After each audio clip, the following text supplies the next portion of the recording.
2026లో వరల్డ్లోనే most powerful and super పవర్గా చెప్పబడే అమెరికా గత 40 సంవత్సరాల నుంచి శాంక్షన్స్ని అనుభవిస్తున్న ఇరాన్ చేతిలో ఓడిపోతుంది అంటే మీరు నమ్ముతారా? కానీ ఇది నిజం కాబోతుంది. ఈ మాట చెప్తుంది నేను కాదు, చైనాకు చెందిన ఒక ప్రొఫెసర్ జియాంగ్ చెప్తున్నాడు. ఇప్పుడు మీరు అడగొచ్చు, ఈ ప్రొఫెసర్ మాటల్ని మనం ఎందుకు నమ్మాలి అని.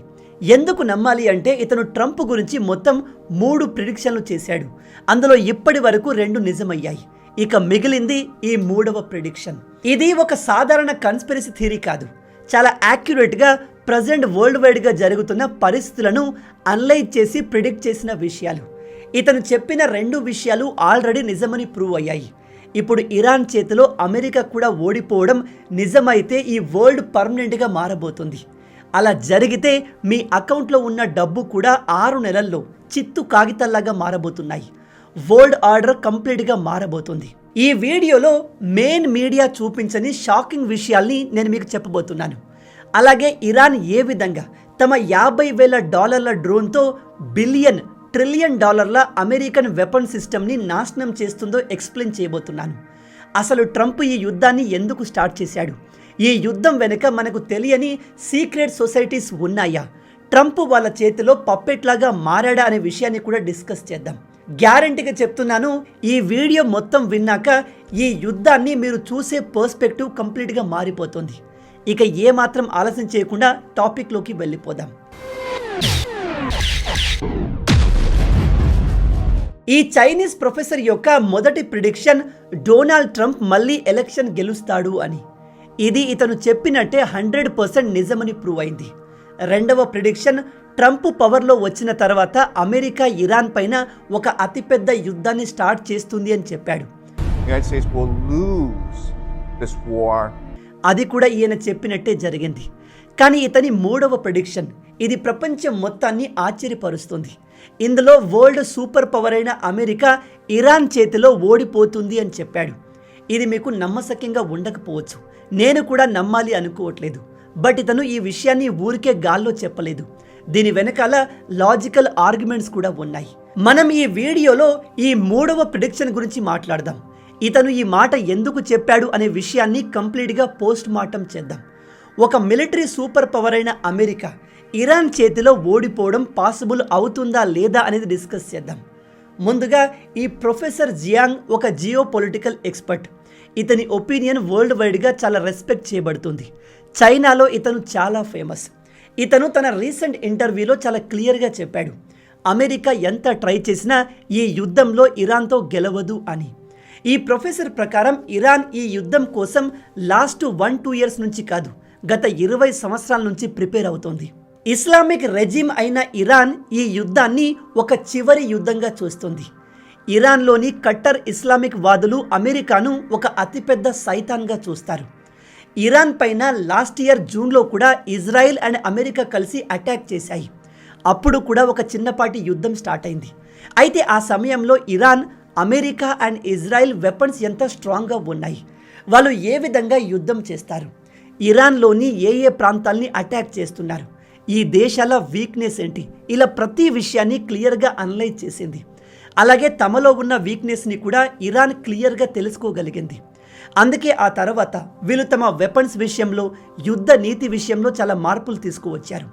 ఇరాన్కి చాలా క్లియర్గా తెలుసు, ఖచ్చితంగా మళ్ళీ ఇజ్రాయెల్ అండ్ అమెరికా కలిసి తమ పైన యుద్ధానికి వస్తాయి అని.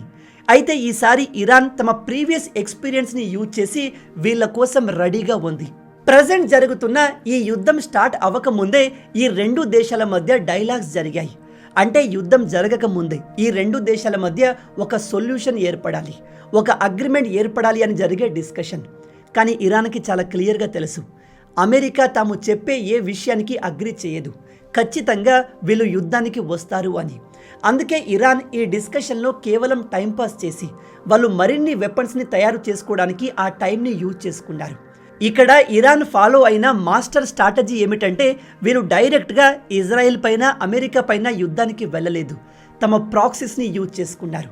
నేను మీకు నా ప్రీవియస్ వీడియోస్లో చాలాసార్లు చెప్పాను, ఇరాన్ తమ చుట్టూ ఉన్న దేశాల్లో అనేక ఉగ్రవాద సంస్థల్ని సపోర్ట్ చేస్తుంది, వాటిని క్రియేట్ చేస్తుంది. ఉదాహరణకి యెమెన్లో ఉన్న హూతీ రెబల్స్, లెబనాన్లో ఉన్న హెజ్బుల్లా, అలాగే పాలస్తీనాలో ఉన్న హమాస్, వీటన్నిటినీ క్రియేట్ చేసింది ఇరానే. ఇరాన్ డైరెక్ట్గా యుద్ధం చేయకుండా వీళ్ళ ద్వారా ఇజ్రాయెల్ అమెరికాను హర్ట్ చేసేది. ఈ ఉగ్రవాద సంస్థలు ఇజ్రాయెల్తో అమెరికాతో పోరాడుతూ వాళ్ళ గురించిన చాలా డేటాని సేకరించారు. అంటే అమెరికా ఎలా దాడి చేస్తుంది, అమెరికా ఏ విధంగా ఆలోచిస్తుంది, అలాగే ఇజ్రాయెల్ ఎటువంటి ప్లాన్స్ని ఇంప్లిమెంట్ చేస్తుంది, ఇలా ప్రతిదీ వీళ్ళు తెలుసుకొని ఇరాన్కి రిపోర్ట్ చేసేవారు. అయితే ఇరాన్కి చాలా క్లియర్గా తెలుసు అమెరికాను ఓడించడం ఎవరి వల్ల కాదు అని. ఎందుకంటే అమెరికా ఈ ప్రపంచంలోని అత్యంత శక్తివంతమైన మిలిటరీ కలిగిన దేశం. సో ఆ దేశంతో 1-1 ఫైట్ చేసి గెలవడం ఇరాన్ వల్ల కాదు. కానీ ఇరాన్ ఈ అమెరికాకి ఉన్న ఇన్ఫ్లుయెన్స్, సపోర్ట్ సిస్టమ్ని నాశనం చేయగలదు అండ్ గ్లోబల్ ఎకానమీని నాశనం చేసి అమెరికన్ డామినెన్స్ని డిస్ట్రాయ్ చేయగలదు. అందుకే ఇరాన్ డైరెక్ట్గా అమెరికాను అటాక్ చేసే బదులు అమెరికాకు సపోర్ట్ చేసి అమెరికన్ ఎకానమీకి మేజర్ సోర్స్గా ఉన్న వాళ్ళ మిత్ర దేశాల్ని అటాక్ చేయడం మొదలుపెట్టింది. అవే జీసీసీ దేశాలు. ఇందులో సౌదీ అరేబియా, యుఏఈ, ఖతర్, బెహ్రాన్ ఉన్నాయి. ఇరాన్ ఫాలో అయిన ఈ స్ట్రాటజీ చాలా యాక్యురేట్ అండ్ డేంజరస్. ఇరాన్ ఈ దేశాలపైన దాడి చేసినప్పుడు కేవలం ఆ దేశంలో ఉన్న అమెరికన్ మిలిటరీ బేస్లను మాత్రమే కాదు, ఈ దేశాల క్రిటికల్ ఎనర్జీ సోర్సెస్ అంటే ఆయిల్ రీసోర్స్ని, అలాగే ఈ దేశాలకు డ్రింకింగ్ వాటర్ సోర్స్ అయిన డీసాలినేషన్ ప్లాంట్స్ని కూడా డిస్ట్రాయ్ చేసింది. ఈ డీసాలినేషన్ ప్లాంట్స్ ఎందుకు ఇంపార్టెంట్ అంటే ఈ మిడిల్ ఈస్ట్ దేశాల్లో న్యాచురల్ వాటర్కి ఎటువంటి సోర్స్ లేదు. అంటే ఈ దేశంలో ఎటువంటి నదులు ఉండవు, చెరువులు అంతకన్నా ఉండవు. సో వీళ్లకు తాగడానికి మంచినీరు ఎక్కడ దొరకదు. అందుకోసం వీళ్ళు సముద్రపు నీటిని ఫిల్టర్ చేసి, అంటే అందులో నుంచి ఉప్పును తొలగించి మంచినీరుగా మార్చి తాగుతారు. ఈ డీసాలినేషన్ ప్రాసెస్ చాలా ఖర్చుతో కూడింది. మీరు నమ్మరు, ఈ అరబ్ దేశాల్లో పెట్రోల్, డీజిల్ కంటే నీళ్లు చాలా ఎక్స్పెన్సివ్. ఈ దేశాలకు 60% కంటే ఎక్కువ తాగునీరు ఇటువంటి డీసాలినేషన్ ప్లాంట్స్ నుంచే వస్తుంది. ఈ ప్రొఫెసర్ ఒక షాకింగ్ విషయాన్ని ముందే ప్రిడిక్ట్ చేసి చెప్పారు. అదేమిటంటే ఇరాన్ తమ కేవలం $50,000 ఒక డ్రోన్తో సౌదీ అరేబియాలో ఉన్న $1 బిలియన్ ఈ వాటర్ డీసాలినేషన్ ప్లాంట్ని డిస్ట్రాయ్ చేయగలదు. ఇలా జరిగితే సౌదీ అరేబియాలో ఉన్న కోట్ల మంది ప్రజలు కేవలం 2 వారాల్లోనే తాగడానికి నీళ్లు లేక అల్లాడిపోతారు. ఒకసారి ఇమాజిన్ చేయండి, ఇలాంటి ఒక అతిపెద్ద అడ్వాన్స్ సిటీలోని ప్రజలు జస్ట్ 2 వారాల తర్వాత తాగడానికి నీళ్లు లేక అలమటిస్తుంటే ఎలా ఉంటుంది? దీంతో పాటు ఇరాన్ ఈ స్ట్రెయిట్ ఆఫ్ హార్ముజ్ని బ్లాక్ చేసేసింది. ఇక్కడి నుంచే ప్రపంచానికి 30% ఆయిల్ సప్లై అవుతుంది. కానీ అంతకన్నా ఇంపార్టెంట్ విషయం, ఈ గల్ఫ్ దేశాలకు ఈ మార్గం ద్వారానే 90% ఫుడ్ వెళ్తుంది. అంటే బియ్యం, కూరగాయలు, ఇంకా ఇతర ఆహార పదార్థాలు వెళ్తాయి. ఒకవేళ ఈ స్ట్రెయిట్ ఆఫ్ హార్ముజ్ ఇలాగే చాలా రోజుల వరకు క్లోజ్ అయి ఉంటే ఈ దేశాలకు తినడానికి తిండి కూడా మిగలదు. ఇప్పుడు మీరు అనుకోవచ్చు, దీనివల్ల ఈ గల్ఫ్ దేశాల్లో కాస్త వస్తువుల రేట్లు మాత్రమే పెరుగుతాయి అని. కానీ ఇక్కడ ఇరాన్ ఈ సౌదీ అరేబియా అండ్ యుఏఈ ఈ 2 దేశాల్ని నాశనం చేయడానికి అన్ని రకాల ప్లాన్లు వేసి సిద్ధంగా ఉంది. అలా చేస్తే అమెరికా చాలా సివియర్గా హర్ట్ అవుతుంది. ఎందుకంటే అమెరికా ఎకానమీకి ఇదిగో ఈ 4 దేశాలు బ్యాక్ బోన్ లాంటివి. దీనికి కారణం పెట్రో డాలర్. అది ఎలా అంటే ఈ అరబ్ దేశాలు తమ దగ్గర ఉన్న ఆయిల్ని ప్రపంచ దేశాలకు డాలర్స్లో అమ్ముతాయి. దాంతో డాలర్ డిమాండ్ ఆల్వేస్ టాప్లో ఉంటుంది. అలా ఈ దేశాలు సంపాదించిన డాలర్స్ని మళ్ళీ వీళ్ళు అమెరికాలోని స్టాక్ మార్కెట్, రియల్ ఎస్టేట్లో ఇన్వెస్ట్ చేస్తారు. ప్రజెంట్ అమెరికా యొక్క పూర్తి economy and stock market artificial intelligence పైన డిపెండ్ అయిపోయింది. అయితే ఈ ఏఐ డేటా సెంటర్స్లో అత్యధికంగా ఇన్వెస్ట్ చేసింది ఈ గల్ఫ్ దేశాలు మాత్రమే. ఈ యుద్ధం ఇలాగే వారాల పాటు కంటిన్యూ అయితే గల్ఫ్ దేశాలు తమ ఆయిల్ని అమ్మలేవు. దాంతో వీళ్ళ ఎకానమీ భారీగా పడిపోయే అవకాశం ఉంది. దాంతో ఈ అరబ్ దేశాలు ఏఐలో ఇన్వెస్ట్ చేస్తున్న డాలర్స్ తగ్గిపోతాయి. ఆ డాలర్ డిమాండ్ కూడా తగ్గిపోతుంది. అలా జరిగిన నెక్స్ట్ మూమెంటే పూర్తి అమెరికన్ ఎకానమీ కుప్పకూలుతుంది. ఈ విషయాన్ని చైనీస్ ప్రొఫెసర్ ఎక్స్ప్లెయిన్ చేస్తూ ఈ ఫినామినాన్ని ఫైనాన్షియల్ పాంజీ స్కీమ్ అనే పేరును ఇచ్చాడు. ఇక్కడ ఇంకో మేజర్ క్వశ్చన్ ఏమిటంటే అమెరికా లాంటి ఒక super power Iran cheap and చిన్న డ్రోన్స్ని ఎందుకు ట్యాకిల్ చేయలేకపోతుంది అని. దీనికి కారణం present America mindset. America తయారు చేసిన weapons world war II and cold వార్ని దృష్టిలో పెట్టుకొని తయారు చేసినవి. కోల్డ్ వార్లో muscle power and brain power major role play చేశాయి. అంటే అప్పుడు ఎవరి దగ్గర అడ్వాన్స్ మెషిన్స్ ఉన్నాయి, ఎవరి దగ్గర complex and more efficient weapons ఉన్నాయి అనే కాంపిటీషన్ ఉండేది. అలాగే ఆ సమయంలో ఎవరు ముందు చంద్రుడిపైకి వెళ్తారు, ఎవరి దగ్గర మోస్ట్ పవర్ఫుల్ మిసైల్స్ ఉన్నాయి, ఇలాంటి విషయాల్లో దేశాల మధ్య కాంపిటీషన్ జరిగేది. అందుకే present America missile defence system ఒక కంప్లీట్ కాంప్లెక్స్ టెక్నాలజీ అండ్ చాలా ఎక్స్పెన్సివ్ కూడా. దీన్ని తయారు చేయడానికి ఈవెన్ ఆపరేట్ చేయడానికి కూడా మిలియన్స్ ఆఫ్ డాలర్లు ఖర్చు అవుతాయి. కానీ అమెరికా రియలైజ్ కాని విషయం ఏమిటంటే ఈ 21వ శతాబ్దంలో యుద్ధ నీతి పద్ధతి కంప్లీట్గా మారిపోయింది. ఇప్పుడు ఇదిగో ఇలాంటి చాలా తక్కువ ప్రైస్లో తయారు చేసిన ఒక చీప్ డ్రోన్ మిలియన్స్ ఆఫ్ డాలర్ల వర్త్ కలిగిన మిసైల్స్ని, మిసైల్ డిఫెన్స్ సిస్టమ్ని నాశనం చేయగలదు. రీసెంట్గా ఇజ్రాయెల్ నుంచి వచ్చిన ఒక విజువల్ ప్రపంచవ్యాప్తంగా ఉన్న డిఫెన్స్ ఎక్స్పర్ట్స్ని ఆలోచనలో పడేసింది. ఈ వీడియోలో ఇరాన్ ఒక బ్యాలిస్టిక్ మిసైల్ని ఇజ్రాయెల్ పైన వేస్తే దాన్ని ఆపడానికి అమెరికా అండ్ ఇజ్రాయెల్ దాదాపు 10 వేరు మిసైల్స్ని యూజ్ చేశాయి. ఇజ్రాయిల్ ఇరాన్ నుంచి వచ్చిన కొన్ని బ్యాలిస్టిక్ మిసైల్స్ని ఆకాశంలో పేల్చేసింది, కానీ అన్నిటినీ ఆపలేకపోయింది. ఇది ఎందుకు ఇంపార్టెంట్ అంటే ఇరాన్ $1 కోటి మిసైల్ని ఇజ్రాయెల్ పైన వేస్తే దాన్ని ఆపడానికి ఇజ్రాయెల్ అండ్ అమెరికా కలిసి 100 కోట్లు ఖర్చు చేశాయి.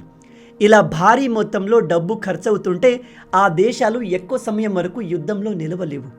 ఇంకో సైడ్ ఇరాన్ ఏం చేస్తుంది అంటే ఇదిగో ఇలాంటి షాహిద్ డ్రోన్స్ని తయారు చేస్తుంది. వీటిని ఇరాన్ రష్యాతో కలిసి తయారు చేసింది. దీని పూర్తి టెక్నాలజీ ఇప్పుడు ఇరాన్ దగ్గర ఉంది. కాబట్టి తమకు కావాలి అన్నప్పుడు ఇలాంటి వేల డ్రోన్స్ని వాళ్ళు తయారు చేసుకోగలరు. ప్రజెంట్ ఈ షాహిద్ 136 డ్రోన్స్ ఈ యుద్ధంలో గేమ్ చేంజర్గా మారాయి. ఫస్ట్ ఈ డ్రోన్ని తయారు చేయడం చాలా ఈజీ అండ్ వెరీ చీప్. ఈ డ్రోన్లో ఒక 2 స్ట్రోక్ ఇంజన్ ఉంటుంది అండ్ దీని మ్యాక్సిమం స్పీడ్ 185 km/h. ఇది 100 లీటర్ల ఫ్యూయల్తో కంటిన్యూగా 2000 కిలోమీటర్ల వరకు ట్రావెల్ చేయగలదు. దీన్ని లాంచ్ చేయడం కూడా చాలా ఈజీ. ఇందులో టార్గెట్ జీపీఎస్ని ఫీడ్ చేసి ఇలా వెహికల్ పై నుంచి కూడా లాంచ్ చేసేయవచ్చు. దీని స్పెషాలిటీ ఏమిటంటే ఇది ఎక్కువ ఎత్తులో ఎగరదు అండ్ చాలా నెమ్మదిగా వెళ్తుంది. కాబట్టి రాడార్ సిస్టమ్ దీన్ని వెంటనే క్యాప్చర్ చేయదు అండ్ దీన్ని ఇంటర్సెప్ట్ చేయడం కూడా చాలా కష్టం. కేవలం 8 ఫీట్లు ఉన్న ఈ డ్రోన్ 40 కేజీల ఎక్స్ప్లోజివ్ మెటీరియల్ తీసుకెళ్లగలదు. దీని మ్యాక్సిమం కాస్ట్ $50,000 మాత్రమే. ఇప్పుడు దీన్ని ఆపడానికి ఇజ్రాయెల్ అండ్ అమెరికా మిసైల్ని యూజ్ చేయాల్సి ఉంటుంది. ఆ మిసైల్ కాస్ట్ ఎంత ఉంటుందో తెలుసా? మినిమం $10 మిలియన్ పైనే ఉంటుంది. ఇది ఎలా ఉంటుంది అంటే ఒక సింపుల్ కార్ని ఆపడానికి ఒక పెద్ద ట్రైన్ని తీసుకువచ్చి అడ్డంగా పెట్టినట్టు. అమెరికా కూడా స్వయంగా ఈ ఇరానియన్ డ్రోన్స్ మేము అనుకున్న దానికంటే ఎక్కువ నష్టాన్ని కలిగిస్తుంది అని ఒప్పుకుంది. ఈ డ్రోన్స్ని ఆపడం బ్యాలిస్టిక్ మిసైల్ ఆపడం కంటే కూడా చాలా కష్టంగా ఉంది అని చెప్తున్నారు. ఇది అమెరికాకు ఒక అతిపెద్ద ఫైనాన్షియల్ డిజాస్టర్. ఎందుకంటే నేను మీకు ఇందాక చెప్పినట్టు కేవలం $50,000 డ్రోన్ని ఆపడానికి అమెరికా తమ $1 మిలియన్ మిసైల్ ఇంటర్సెప్టర్ని యూజ్ చేస్తుంది. ఇది ఇలాగే కంటిన్యూ అయితే అమెరికా ఎక్కువ సమయం ఈ యుద్ధాన్ని కంటిన్యూ చేయలేదు. ఇరాన్ దగ్గర ఇలాంటి చీప్ డ్రోన్స్ వేలలో లక్షల్లో ఉన్నాయి. ఒకవేళ ఇవి అయిపోయినా వాటిని వాళ్ళు వెంటనే మ్యానుఫ్యాక్చర్ చేసుకోగలరు. కానీ అమెరికాకు ఆ పాసిబిలిటీ లేదు. అమెరికా దగ్గర ఉన్న మిసైల్స్ ఈ డ్రోన్స్ పైన వాడడం వల్ల వాటి సంఖ్య ఇప్పుడు వేగంగా తగ్గుతుంది. వన్స్ ఈ మిసైల్స్ అయిపోయాక వాటిని మళ్ళీ మ్యానుఫ్యాక్చర్ చేయడానికి బిలియన్స్ ఆఫ్ డాలర్లు ఖర్చు అవుతుంది. అందుకే అమెరికా అంత డబ్బును ఖర్చు పెడుతూ ఈ యుద్ధాన్ని ఎక్కువ సమయం కంటిన్యూ చేయలేదు. ఇప్పుడు అమెరికా దగ్గర మిసైల్స్ అయిపోవడంతో తమ ఏషియన్ దేశాల్లోని మిలిటరీ బేస్లో ఉన్న మిసైల్స్ని యూజ్ చేస్తున్నారు. నిజానికి వాటిని చైనా పైన యూజ్ చేయడానికి దాచారు, కానీ వాటిని కూడా ఇప్పుడు ఇరాన్ పైన యూజ్ చేసేస్తున్నారు. ఈ యుద్ధం ఇలాగే కంటిన్యూ అయితే $1 వాల్యూ పడిపోతుంది. దాంతో అమెరికా ఇన్ఫ్లుయెన్స్ కూడా ఈ ప్రపంచం పైన తగ్గుతూ వస్తుంది. ప్రజెంట్ ఇజ్రాయెల్ అండ్ అమెరికా తమ మిసైల్స్ ద్వారా, యుద్ధ విమానాల ద్వారా ఇరాన్ పైన కంటిన్యూగా దాడులు చేస్తున్నారు. వీళ్ళ మేజర్ గోల్ ఇరాన్లో కంప్లీట్గా రెజిమ్ చేంజ్ చేయాలి, తమకు సపోర్ట్గా ఉన్న కొత్త ప్రభుత్వాన్ని అక్కడ తీసుకురావాలి. కానీ ఇప్పటి వరకు ప్రపంచంలో ఏ దేశం కూడా ఇతర దేశం పైన కేవలం ఆకాశం నుంచి యుద్ధం చేసి ప్రభుత్వాన్ని మార్చలేకపోయాయి. రెజిమ్ చేంజ్ చేయాలి అంటే ఖచ్చితంగా ఆ దేశంలోకి మిలిటరీని పంపాలి. అయితే అమెరికా చెప్పేది ఏమిటంటే మేము మా సైనికుల్ని ఇరాన్లో దింపాలి అనుకోవట్లేదు అని. కానీ ఇరాన్లో సైనికులు వెళ్ళకపోతే రెజిమ్ చేంజ్ చేయడం చాలా కష్టం. కానీ రాబోయే కొన్ని రోజుల్లో ఈ గల్ఫ్ దేశాలు అండ్ ఇజ్రాయెల్ అమెరికాను తమ సైనికుల్ని ఇరాన్లోకి పంపాల్సిందిగా ప్రెజర్ చేస్తాయి. ఎందుకంటే వన్స్ యుద్ధం స్టార్ట్ అయింది అంటే ఎలాగైనా ఇరాన్ని కంట్రోల్ చేయాలి, లేకపోతే ఈ గల్ఫ్ దేశాలకు భవిష్యత్తు లేకుండా పోతుంది. అమెరికా కూడా ఈ గల్ఫ్ దేశాలను ఎట్టి పరిస్థితుల్లో కాపాడాల్సింది. ఎందుకంటే ఈ గల్ఫ్ దేశాలు మునిగితే అమెరికా పెట్రో డాలర్ కూడా పడిపోతుంది. దాంతో ప్రజెంట్ డాలర్కి ఉన్న డిమాండ్ కంప్లీట్గా కొలాప్స్ అవుతుంది. ఇది అమెరికా డామినెన్స్ని ప్రపంచం పైన కంప్లీట్గా తగ్గించేస్తుంది. అయితే ఇక్కడ మేజర్ క్వశ్చన్ ఏమిటంటే, ఈ యుద్ధంలో అమెరికాకు ఏం అచీవ్ చేయాలి అనే విషయం పైన క్లారిటీ లేనప్పుడు ట్రంప్ దీన్ని ఎందుకు స్టార్ట్ చేసినట్టు? ఈ చైనీస్ ప్రొఫెసర్ ప్రకారం ట్రంప్ ఈ యుద్ధాన్ని స్టార్ట్ చేయడానికి 3 రీజన్స్ ఉన్నాయి. Number 1, over confidence. రీసెంట్గా అమెరికా వెనుజులా పైన ఒక చిన్న ఆపరేషన్ చేసి ఆ దేశం మొత్తాన్ని తమ కంట్రోల్లోకి తెచ్చుకుంది. దాంతో ట్రంప్కి తన మిలిటరీ పైన ఓవర్ కాన్ఫిడెన్స్ వచ్చేసింది. ఆ కాలంలో హిట్లర్ కూడా యూరప్ని ఈజీగా కంట్రోల్లోకి తెచ్చుకున్నాడు. దాంతో అతనిలో ఓవర్ కాన్ఫిడెన్స్ పెరిగి సోవియట్ యూనియన్ పైన యుద్ధానికి వచ్చాడు. చివరికి అది తన వినాశనానికి దారితీసింది. Reason number 2, political benefit. ఈ యుద్ధం వల్ల అమెరికాకు డైరెక్ట్గా ఎటువంటి బెనిఫిట్ లేదు, కానీ ట్రంప్కి మాత్రం పొలిటికల్ అండ్ ఫైనాన్షియల్ 2 విధాలా చాలా బెనిఫిట్ జరుగుతుంది. ఎందుకంటే ఈ యుద్ధం కోసం సౌదీ అరేబియా అండ్ ఇజ్రాయిల్ అమెరికాలో భారీ మొత్తంలో లాబింగ్ చేస్తున్నాయి. అలాగే ఈ సౌదీ అరేబియా ట్రంప్ అల్లుడు అయిన జేరెడ్ కుష్నర్ కంపెనీలో $2 బిలియన్ మాస్ ఇన్వెస్ట్మెంట్ చేసింది. అలాగే ఇజ్రాయెల్కి చెందిన టాప్ బిలియనియర్స్, ఫైనాన్షియల్ బ్యాకర్స్ ట్రంప్కి భారీ మొత్తంలో ఫైనాన్షియల్ సపోర్ట్ ఇవ్వడానికి రెడీగా ఉన్నారు. ఉదాహరణకి ఈ మ్యారియమ్ అడల్సన్, ఈమె ట్రంప్ పొలిటికల్ పార్టీకి భారీగా ఫండ్స్ని ఇస్తుంది. అమెరికా రాజ్యాంగం ప్రకారం ఒక వ్యక్తి ఆ దేశానికి 3వసారి ప్రెసిడెంట్ కాలేడు. కానీ ఒకవేళ ట్రంప్ 3వసారి ప్రెసిడెంట్ అవ్వడానికి పోటీ చేస్తే $250 మిలియన్ డొనేట్ చేస్తాను అని ఈమె ప్రకటించింది. బహుశా ట్రంప్ ఈ యుద్ధాన్ని ఇలాగే కంటిన్యూ చేసి వార్ టైం ప్రెసిడెంట్ లాగా తన టెన్యూర్ని మరింత పెంచే ప్లాన్ కూడా చేస్తుండవచ్చు. ఇక 3వ రీజన్, మీరు ఇప్పటి వరకు లీక్ అయిన ఫైల్స్ని క్లియర్గా అనలైజ్ చేస్తే ఈ ప్రపంచాన్ని నడుపుతుంది రాజకీయ నాయకులు కాదు, వీళ్ళందరి వెనుక ఒక సీక్రెట్ సొసైటీ ఉంది అని అనుమానం కలుగుతుంది. అలాంటి ఒక ఫేమస్ గ్రూపే ఇల్లుమినాటి. ఇది 3 భాగాలుగా డివైడ్ అయి ఉంది. Number 1, Jesuits. వీళ్ళు వాటికన్ని కంట్రోల్ చేస్తారు. Number 2, Sabbatean Frankist. వీళ్ళు మోడర్న్ ఇజ్రాయెల్ పవర్ స్ట్రక్చర్ని కంట్రోల్ చేస్తారు. Number 3, Freemasons. వీళ్ళు అమెరికా నేషనల్ సెక్యూరిటీ అండ్ పూర్తి మిలిటరీని కంట్రోల్ చేస్తారు. ఈ సీక్రెట్ సొసైటీ వరల్డ్ ఎండ్ టైంలో మిడిల్ ఈస్ట్లో ఒక అతిపెద్ద యుద్ధాన్ని క్రియేట్ చేయాలి అని ఎప్పటి నుంచో చూస్తున్నాయి. ఇందులో ఇజ్రాయెల్ మెయిన్ ప్లేయర్గా ఉంటుంది. ఈ మిడిల్ ఈస్ట్ దేశాలన్నింటినీ డిస్ట్రాయ్ చేసి లేదా బాగా బెదిరించి ఇజ్రాయెల్ కంట్రోల్లోకి తీసుకురావాలి. అలా వీళ్ళు హెవెన్ ఆన్ ఎర్త్ని క్రియేట్ చేయాలి అని చూస్తున్నారు. దానికోసం వీళ్ళు వరల్డ్ ఎకానమీ మొత్తాన్ని నాశనం చేయడానికి కూడా వెనకాడరు. కానీ ఇది అచీవ్ చేయడం అంత ఈజీ కాదు. అందుకే ఇప్పుడు చాలామంది జియో పొలిటికల్ నిపుణులు ఈ చైనీస్ ప్రొఫెసర్ 3వ ప్రిడిక్షన్ నిజం అవుతుందేమో అని భయపడుతున్నారు. అమెరికా తమ పూర్తి బలాన్ని ఉపయోగించి ఈ ఇరాన్ పైన గెలిచినప్పటికీ దానివల్ల పెద్దగా వచ్చే బెనిఫిట్ ఏమీ ఉండదు. అమెరికా మళ్ళీ ప్రీవియస్లో చేసిన మిస్టేకే చేస్తోంది. వీళ్ళు Iraq, Libya, Syria and Afghanistan పైన దాడులు చేసి ఆ దేశాల్ని పూర్తిగా తమ కంట్రోల్లోకి తీసుకురావాలి అనుకున్నారు. కానీ అది కుదరలేదు. ఇప్పుడు ఇరాన్ పైన దాడి చేయడం కూడా అలాంటి ఒక ఫెయిల్యూర్ అటెంప్ట్లా మిగిలిపోతుంది అని జియో పొలిటికల్ ఎక్స్పర్ట్స్ చెప్తున్నారు. ఈ హోల్ టాపిక్ గురించి మీరేమనుకుంటున్నారు?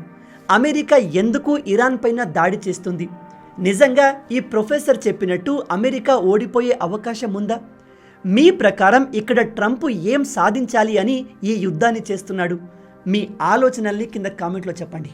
మొత్తంగా ఇవే ఈ వీడియోకి సంబంధించిన పూర్తి విషయాలు. ఈ వీడియో మీకు నచ్చింది అనుకుంటున్నాను. నచ్చితే అలా ఊరికే చూసి వెళ్ళిపోకుండా వీడియోని లైక్ చేయండి.